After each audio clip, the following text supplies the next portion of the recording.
चुनावी माहौल चल रहा है गुजरात इलेक्शंस को लेकर। अब सभी पार्टियों के दिग्गज आपको दिख रहे होंगे मैदान में। चुनावी जनसभाएं हो रही हैं, अपनी पार्टी के पक्ष में माहौल बनाने की कोशिश भी हो रही है। इसमें देश के प्रधानमंत्री से लेकर बाकी अलग अलग पार्टी के प्रमुख नेता, प्रमुख चेहरे आपको इस वक्त फील्ड में दिखाई दे रहे हैं। लेकिन इन सब के बीच में कांग्रेस एक बार फिर से विवादों में आ गई है। विवादों में कैसे, जानिए।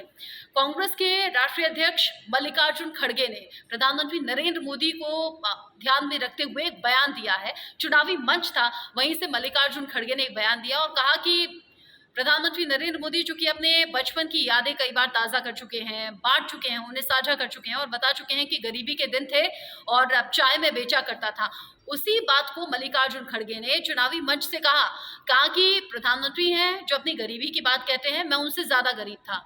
मल्लिकार्जुन खड़गे आगे कहते हैं कि वो तो चाय बेच भी दिया करते थे, उनके हाथ की चाय लोग पी लिया करते थे, लेकिन मेरे हाथ की चाय तो कोई हाथ भी नहीं लगाता था, मुझे अछूत समझा जाता था। मल्लिकार्जुन खड़गे यही नहीं रुके, बल्कि आगे बढ़ते बढ़ते प्रधानमंत्री नरेंद्र मोदी को लेकर उन्होंने कई ऐसे शब्द कह दिए जो आगे आने वाले वक्त में उनकी मुश्किलें बढ़ा सकते हैं, या फिर ये कहिए कि हो सकता है कि इस बात को लेकर बीजेपी हमलावर हो जाए कांग्रेस पर और मल्लिकार्जुन खड़गे पर।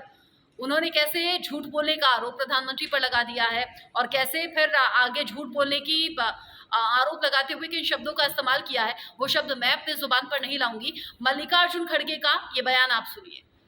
हमको पूछते हैं, खासकर मोदी जी और शाह, 70 साल में कांग्रेस ने क्या किया। अरे भाई, 70 साल में अगर हम कुछ नहीं करते तो आप लोकतंत्र नहीं पाते थे। और आपके जैसा आदमी जो हमेशा क्लेम करते हैं मैं गरीब हूं, हम भी गरीब है, हम तो गरीब से गरीब है, हम तो अछूतों में आते हैं। कम से कम तुम्हारी चाय तो कोई पीता है, मेरी चाय भी नहीं पीता कोई। और फिर बार आप बोलते हैं कि मैं गरीब हूं, मेरे को किसने गालियां दिया, मेरी किसी ने कुछ कहा, मेरे को कुछ, तेरी हैसियत क्या है कहा।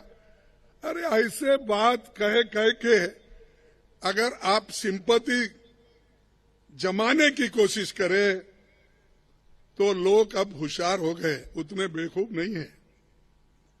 एक बात चलती है, एक बार अगर झूठ बोलेंगे लोग सुन लेंगे, 2 बार भी बोलेंगे तो भी सुन लेंगे। कितने बार झूठ बोलेंगे, झूठ पर झूठ, ये झूठों के सरदार है।